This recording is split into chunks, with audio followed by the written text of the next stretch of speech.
Fala, minha nação tricolor, sejam bem-vindos a mais um vídeo aqui no canal Meu Bahia, dessa vez para a gente trazer mais um conteúdo aqui do Mingão, com muita informação sobre o mercado de transferências. No vídeo de hoje eu quero trazer uma definição sobre um atleta que foi ligado ao Bahia nos últimos dias, quero trazer também informação sobre o destino de dois outros atletas que também tiveram seus nomes ligados ao Bahia, mas esses sem proposta ou algo do tipo, apenas como monitoramento e o interesse. Vamos falar sobre isso, vamos falar sobre o mercado, então já conto muito quanto like no início do vídeo para você poder ajudar o canal e também o nome do Esporte Clube Bahia. Eu conto muito também com a tua participação aqui nos comentários. Eu quero muito saber a opinião de vocês em relação a tudo que a gente vai falar no vídeo de hoje. E não se esquece também de se inscrever aqui no nosso canal para que a gente possa atingir a marca de 12 mil inscritos. Eu conto muito com o teu apoio. É muito importante que você, torcedor, se inscreva se você ainda não tiver inscrito. Muito obrigado também pelos 11.100. Muito obrigado a todo mundo que está aqui diariamente. Meu nome é José Victor, para quem ainda não me conhece. Eu sou produtor de conteúdo do Meu Bahia e também estudante de jornalismo. E vamos começar esse vídeo para a gente não perder tempo, falando justamente sobre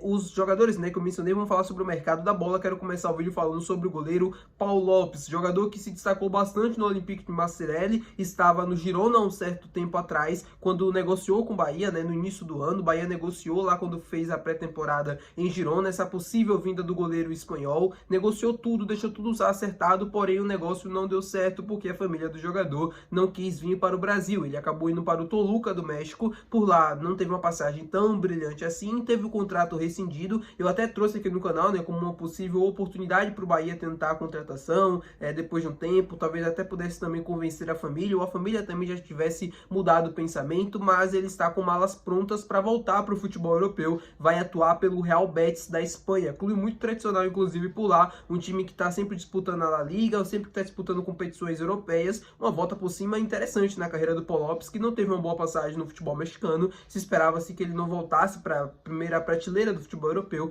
e ele volta. Obviamente não vai ser como titular, obviamente não vai ter tantos minutos assim, mas já é um retorno importante para o futebol espanhol, e vamos ver se ele vai conseguir ter o mesmo desempenho que ele teve, por exemplo, no Olympique de Marseille na França, que foi onde ele teve esse grande destaque na sua carreira. Falando agora sobre Caleb, jogador do Fortaleza, que segundo o portal Partiu Bateu, teve o interesse do Bahia por trás. Caleb, que não vive uma boa fase no Fortaleza, é muito importante deixar isso aqui claro. Jogador de 25 anos, jogador bastante jovem, tem um interesse, segundo o Partiu Bateu, do Bahia, do Juventude e também do Vitória por trás. Eu fiz algumas apurações, também busquei outras informações com outros produtores de conteúdo, e o que eu posso passar para vocês aqui é o seguinte: o jogador Caleb, de 25 anos, não tem o interesse do Bahia por trás. Eu já tinha falado sobre ele aqui no canal há algum tempo, e eu deixei bem claro que era uma situação que a gente precisava ainda acompanhar, porque me parecia estranho o interesse no Caleb por dois motivos. O primeiro, é um jogador que não está vivendo um bom momento lá no Fortaleza, tecnicamente falando.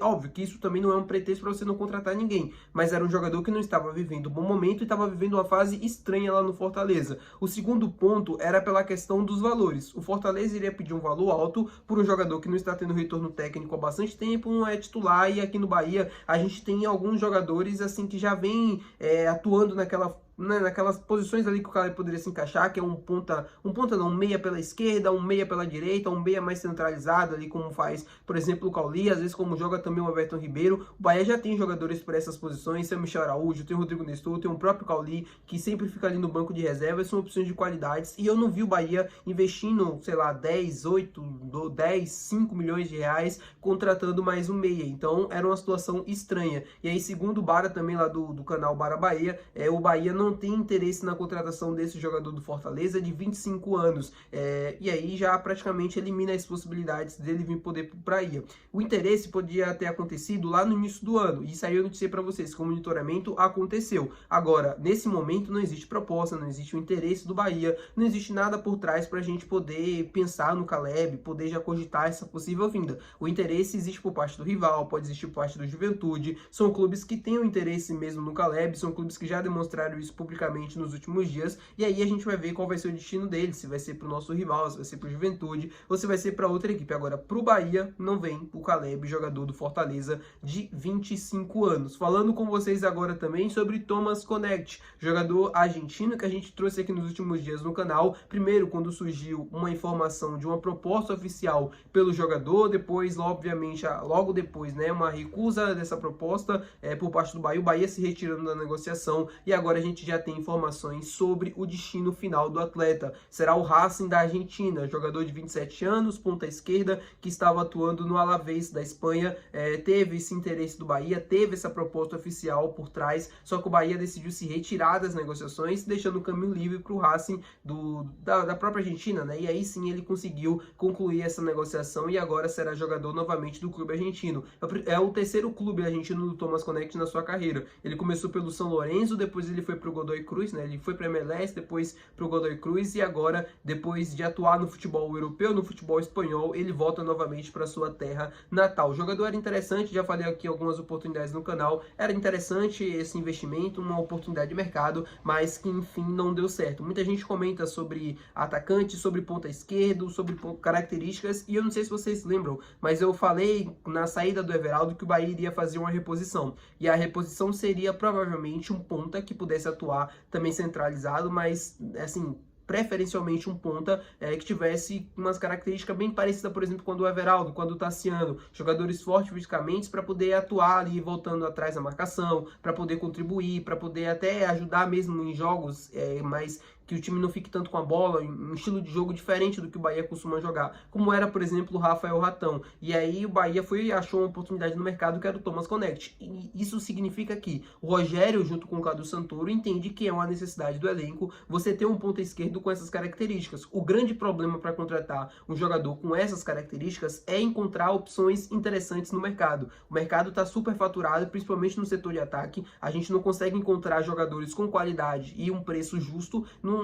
necessariamente precisa ser barato, mas precisa ser um preço justo. O jogador, qualquer jogador hoje ali de ponta esquerda, ponta direita, de 25, 26 anos, que tem um nível de qualidade interessante, tenha um nível de qualidade ok para jogar uma Série A de Campeonato Brasileiro, está custando 30, 40 milhões de reais. Não faz sentido você contratar um jogador assim, com esses valores, sendo que ele não vai ser às vezes nem titular, às vezes vai jogar ali um jogo ou outro, vai ficar no banco de reservas, enfim, tudo isso é um grande problema. Obviamente não quer dizer que o Bahia não tenha que contratar, não quer dizer que o Bahia tem que deixar de procurar no mercado. Isso vai acontecer e já está acontecendo, como é o caso do Thomas Connect. Vamos aguardar agora nesse andamento da janela, agora nesse mês de julho, se o Bahia vai continuar entendendo que é uma prioridade e vai continuar buscando. Eu falei aqui para vocês que a prioridade é goleiro e zagueiro, mas não necessariamente quer dizer que o Bahia não vai buscar outras opções no mercado. Um goleiro é importante, como eu já falei, é prioridade. Um zagueiro, mais importante ainda. Um atacante também é importante, apesar de não ser prioridade. Um jogador de meio de campo, talvez mais um 5, mais para repor a lesão do Eric, também seria interessante, o que eu acho muito difícil de acontecer. Viu meio campista para repor o Eric ou para com qualquer outra característica. Para mim, se vier reforço, é no gol, na zaga e no ataque. Meio de campo, para mim, tá bem servido. Também não acho que é uma necessidade e também uma informação para passando para vocês.